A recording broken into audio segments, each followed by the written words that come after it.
everyone, how are you all? I hope you all are doing great and your state is also going great. This is Simran Kumar and I'm working in State Bank of India and I welcome you all to this YouTube channel that is also Simran Kumar. इस channel पे जो है मैं अपनी banking journey share करती हूँ। मैं अपनी बैंकिंग स्ट्रैटेजी जो मैं बैंक एग्जाम प्रिपेयर करती थी तो उसके लिए मेरी क्या स्ट्रैटेजी होती थी ये सब अब मैं आपको प्रोवाइड करवाती हूँ, जिससे काफ़ी सारे एस्पिरेंट जो बैंक एग्जाम के लिए प्रिपेयर कर रहे हैं उनके भी हेल्प हो सके।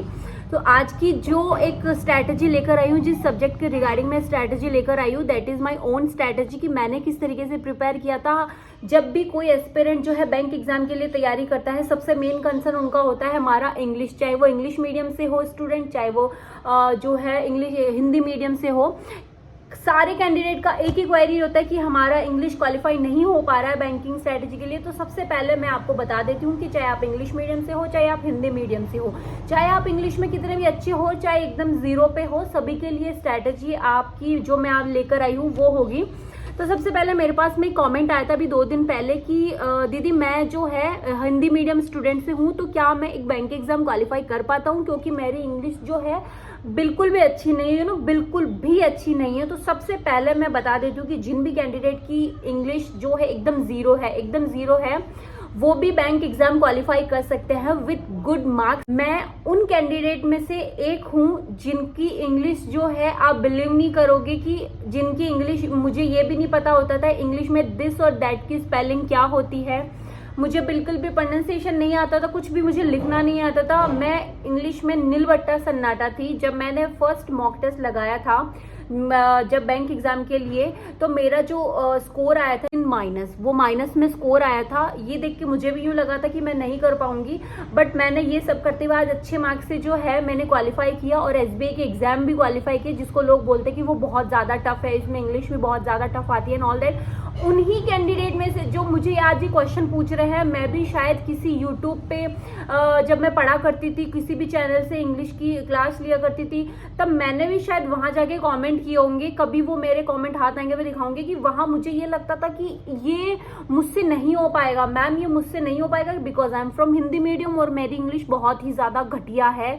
तो जिन भी कैंडिडेट की इंग्लिश बहुत ज़्यादा घटिया है, जिनको कुछ भी नहीं आता है, तो आप प्लीज़ मेरा एक वीडियो देखिए जिनकी बैंकिंग स्ट्रैटेजी के लिए, इंग्लिश स्ट्रैटेजी के लिए, कि मैंने किस तरीके से अपना फॉलो किया था और आज मैंने एग्जाम क्वालिफाई किया। Still I am preparing for another exam.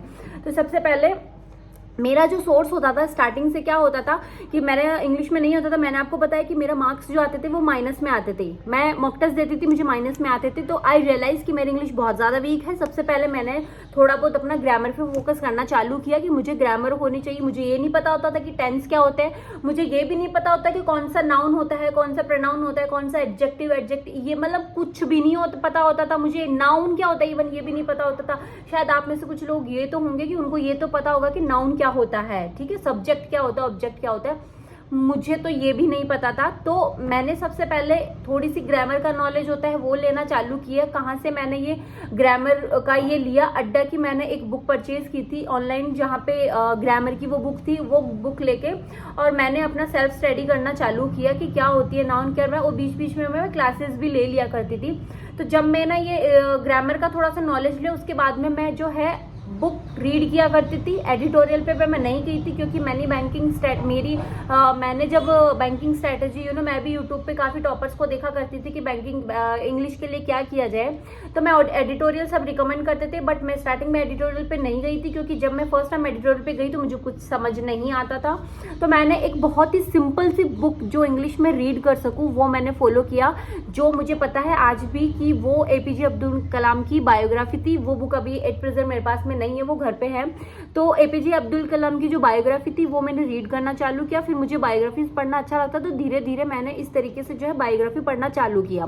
फिर उसके बाद में मैं धीरे धीरे एडिटोरियल पे आई। एडिटोरियल में खुद से नहीं पढ़ा करती थी, निमिषा मैम की क्लासेस लिया करती थी। वो मुझे क्लासेस जब बताती थी, कुछ वोकैब होती थी, ये सब होती थी, तो मतलब नॉर्मली मैंने 1 महीना उनकी क्लासेस ले, मुझे ये समझ में आ गया था कि किस तरीके से जो है आप एडिटोरियल पढ़ते हो, किस तरीके से आप प्रोनाउंसिएशन करते हो, और ये सब हो गया। और आज मैं ये सब लेकर आई कि मेरे जो पुराने नोट्स हैं मैंने बनाए थे किस तरीके से मैं बनाई थी। मैंने इतने सारे ये सारे के सारे नोट्स जो है वो मेरे इंग्लिश सेक्शन के हैं। यस, ये मेरे इंग्लिश के हैं। तो आज इस वीडियो में मैं एकदम क्लियरली आपको बता देती हूँ कि मैं एक ज़ीरो से स्टार्ट किया था। मैंने इवन ज़ीरो भी ना बोलूँ, अब बोलो कि -0 से मैंने स्टार्ट किया था और स्टिल मैंने जो है बैंक एग्ज़ाम क्वालिफाई किया है। तो सबसे पहले मैं बता दूँ कि मैंने ये भी मैं लास्ट वीडियो में मैंने बता चुकी हूँ कि मैंने एग्ज़ाम जो है मैंने नोटिफिकेशन का कभी वेट नहीं किया था कि जब नोटिफिकेशन आएगा तो तैयारी शुरू करके मैं 1 जनवरी से अपना जो है प्रिपरेशन करना चालू कर दिया था, क्योंकि आईबीपीएस का जो कैलेंडर होता है वो अगस्त के बाद में एग्जाम चालू होते हैं, कैलेंडर पहले आ जाता है। तो मैंने अगस्त से ही जनवरी से ही मैंने अपने नोट्स बनाने चालू कर दिए थे और मैं बीच बीच में वॉकअप पढ़ा करती थी। तो ये देखो मैं आपको बताती हूँ कि मैंने किस तरीके से पढ़े थे। तो ये देखिए, सबसे स्टार्टिंग के अंदर मैं वो वॉकेब लिखा करती थी। जब भी मैं एडिटोरियल पढ़ती थी, मैम एडिटोरियल करवाती थी, उस एडिटोरियल में जो है वॉकेब आती थी, वो मैं सारी वॉकेब यहाँ पे लिखा करती थी। और मेरी इंग्लिश, मैंने बताया मैं हिंदी मीडियम से हूँ, तो मुझे नहीं समझ में आता था, तो मैं हिंदी में उनका मीन लिखा करती थी, हिंदी में उनका मीनिंग क्या होता है। और यहाँ पे आप डेट भी देख सकते हो कि यहाँ पे डेट क्या है। यहाँ पे डेट जो है वो 7/1 2019 है। 2019 से मैंने स्टार्ट किया था और ये मेरे वॉकेब के नोट्स है। इस तरीके से जो है मैं वॉकेब के नोट्स बनाया करती थी। आप ये देखोगे सारे के सारे वोकेब वाले नोट्स है, ठीक है। ये 10 जनवरी का है यहाँ पे, ठीक है। ये मेरा स्टार्टिंग ये मैं होती थी, जैसे 11 जनवरी को भी मैं एडिटोरियल पढ़ती थी, तो 11 जनवरी का हो गया यहाँ से। और ये सारे वोकेब के नोट्स है, ये सारे मेरे जो है वॉकेब के हैं। मैं हर दिन पढ़ा करती थी। ये 12 तारीख है यहाँ पे। इस तरीके से ये वॉकेब के सारे नोट्स हैं, ठीक है। ये अलग मैंने स्पेशल एक डायरी बना रखी थी वॉकेब के लिए, जो मैं वॉकेब पढ़ा करती थी, ठीक है। ये सारी आप देखोगे ये सब इंग्लिश में है। अब आप सोचोगे कि आप जो है समझ में कैसे आता था। मैं लिखती थी और रिवाइज करती थी, ठीक है। सबसे पहले बता दूँ, ये इस तरीके से मैं नोट्स बनाती थी। और फिर मैं ग्रामर कैसे करती थी, ग्रामर का जो मेरा होता था इस तरीके से होता था, जस्ट लाइक नाउन। मैंने जो पढ़ा था कुछ मैंने ऑफलाइन बुक से पढ़ा था, कुछ मैंने क्लासेस ली थी निमिषा मैम की। तो ये जो है नाउन पढ़े थे, ये नाउन इस तरीके से मैंने अपने नोट्स बनाए थे, ठीक है, ओके। और कुछ मैं यहाँ पे इस तरीके से लिखा करती थी जब भी मैं एडिटोरियल पढ़ा करती थी। एडिटोरियल में ये सारे वर्ड्स जो है आप देखोगे ये सारे एडिटोरियल के हैं, जब मैं पढ़ा करती थी वहाँ से होते थे, ठीक है। ये सब कुछ एडिटोरियल से ही पढ़ा हुआ है। कुछ मैंने वॉकअप की निमिषा मैम की क्लासेस ली थी, ये उन क्लासेस पे किया हुआ है, ठीक है। ये सारे ईडियम्स है यहाँ पे लिखे हुए हैं, ठीक है। इस तरीके से बनाती थी और ये सारे, ठीक है, ठीक है। सारे ये वोकैब से रिलेटेड है। यहाँ पे ये दिखा हुआ है, ये एडवर्ब्स है, ये टॉपिक है यहाँ पे ग्रामर का एडवर्ब, ये एडवर्ब का टॉपिक है। इसको पूरा मैंने इस तरीके से अपने अपने नोट्स बनाए थे। उसके बाद में सब्जेक्ट वर्ब एग्रीमेंट, ये उसका टॉपिक है, इसके भी मैंने इस तरीके से नोट्स बनाए थे। ये नोट्स अगर आप देखोगे कि एग्जैक्टली बहुत अच्छे तरीके से मैंने इस तरीके से बनाए थे कि अगर आज भी मुझे कुछ नहीं आता है तो मैं शायद इसे देख के अच्छे से कर सकती हूँ, ठीक है। ये है 23 जून 2021, ये मैं डेट भी लिखा करती थी वहाँ पे, ठीक है, ओके। ये देखो यहाँ पे ये प्रीपोजिशंस है, ये प्रीपोजिशंस का टॉपिक है। ये इस तरीके से मैं अपने नोट्स बनाती थी, ये मैंने बनाया। ये प्रोनाउंस है, ये सारे इतने सोचे। ये एडजेक्टिव है, मुझे ये भी नहीं पता था एडजेक्टिव क्या होता है। नाउ इट इज, ये एडजेक्टिव्स है। ये देखो क्लियरली मेरे नोट्स होते थे ये वाले।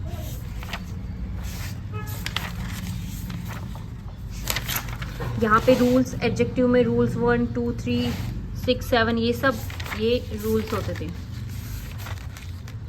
ठीक है। बाय और विद का यूज कहाँ किया जाता है, बिफोर इन फ्रंट ऑफ का यूज कहाँ किया जाता है। So okay, have you seen my notes. ये मेरे नोट्स होते थे जब मैं बनाती थी। सबसे अच्छी बात मेरी ये होती थी कि ये जब नोट्स में बनाती थी मुझे कुछ समझ नहीं आता था। मुझे बस इतना पता होता था कि मुझे बनाना है और मुझे रिवाइज करना, मुझे बनाना और मुझे रिवाइज करना है, क्योंकि इंग्लिश इतनी ज़्यादा वीक होती थी कि बोरियत भी लगती थी। तो ये मैं बनाती थी और मैं इसको रिवाइज करती थी। कई बार क्या होता है कि हम 4 बार चीज़ों को रिवाइज करते हैं तो हमें कहीं ना कहीं वो चीज़ देखी देखी लगती है। जब हम टेस्ट देते हैं या कुछ पढ़ते हैं तो इस तरीके से हमें रिमाइंड होती रहती है। तो मेरी जो इंग्लिश, अगर मेरी इंप्रूवमेंट हुआ है मेरी इंग्लिश में, तो वो इसी वजह से हुआ है कि मैंने इनके प्रॉपर तरीके से नोट्स बनाए हैं। ये सब आप देखोगे कि सारे जो है ये मेरे नोट्स बने हुए हैं। ये इंग्लिश के, स्पेशली इंग्लिश के ही ये जो बनाए हुए हैं पूरे, ये इंग्लिश के हैं। ओके, उसके बाद में प्रैक्टिस के लिए मैंने एक बुक परचेज की थी बैंक पीओ के लिए, ये एमबी पब्लिकेशन के लिए, जिसमें पूरे जो है प्रीवियस ईयर के क्वेश्चंस पेपर ये सब होते हैं। अगर आप इस बुक को परचेज ना भी करो तो चलेगा, इट इज ओके, क्योंकि वहाँ उस टाइम पे उतना ऑनलाइन का ज़्यादा नहीं था। जब मैं 2019 में कर रही थी तो इतना ज़्यादा ऑनलाइन का था नहीं। तो मैंने ये बुक जो है किसी फ्रेंड से लिया था और प्रीवियस ईयर के क्वेश्चन पेपर में से सॉल्व किया करती थी। अगर आप चाहो तो आजकल ऑनलाइन भी बहुत ज़्यादा कॉन्टेंट है तो वहाँ पे जाके कर सकते थे। उसके अलावा क्या होता था कि जब शुरू में मैंने पढ़ना चालू किया, एडिटोरियल पे मैं नहीं गई तो मैंने बुक पढ़ना चालू किया। तो बुक अगर आज आप भी देखोगे तो मैं ये आज भी बुक पढ़ रही हूँ, फॉर इम्प्रूविंग माई इंग्लिश।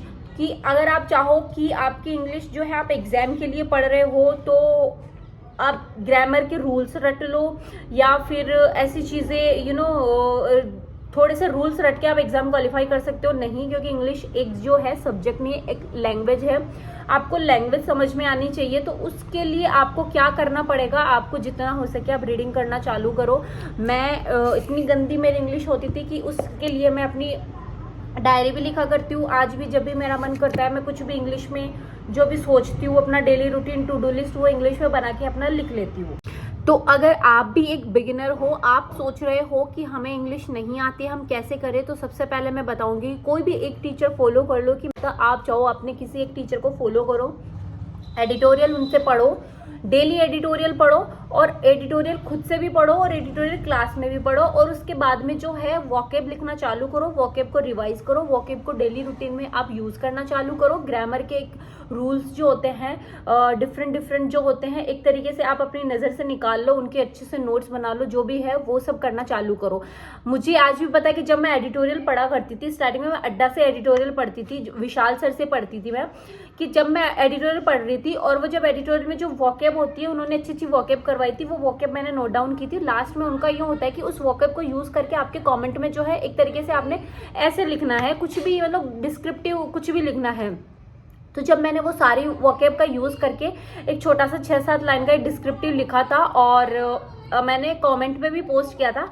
उस कमेंट पे आज भी देखा जाए कि उस पे मेरे 100+ जो थे लाइक थे। मतलब इतना ज़्यादा अच्छा नहीं था, बट वो जब मैंने लिखा, फर्स्ट लाइक जब अड्डा से आया तो आई वॉज लाइक कि मुझे बहुत अच्छा लगा। और उस चीज़ से जो है मुझे करने के लिए और भी ज़्यादा यूँ इनकरेजमेंट मिला कि मुझे नहीं करना चाहिए। और मैं उसको देखती हूँ, आज जो मैंने लिखा था वो बहुत ही गंदा था, वो बहुत ही टूटी फूटी इंग्लिश में था, बट स्टिल मुझे वहाँ से अगर मैंने लिखा और वहाँ से अगर लोगों ने लाइक किया और ये सब किया वो यूज़ करते हुए, तो मुझे उससे इनकरेजमेंट मिला। बहुत ही गंदा था, बट स्टिल आपको करना तो पड़ेगा स्टार्ट कहीं ना कहीं से। तो अगर आप चाहो तो आप अपने नोट्स बना के किसी भी एक टीचर को फॉलो करके, और अगर आप जीरो से हो ना, हिंदी मीडियम से हो, तो मैं कहूँगी कि प्लीज़ उस चीज़ से आप बिल्कुल भूल जाइए कि आप हिंदी मीडियम से हो तो आप नहीं कर सकते हो। You can also do it. So I hope कि ये बहुत ही एक रैंडम वीडियो था, बहुत ही ओरिजिनल वीडियो था, कि जो भी मेरा पढ़ा हुआ था वो मैंने दिखाया। इस वीडियो को लेकर आपकी बहुत ज़्यादा हेल्प होगी, बहुत ज़्यादा आपके जो डाउट्स है वो क्लियर होंगे। तब तक के लिए बाय बाय।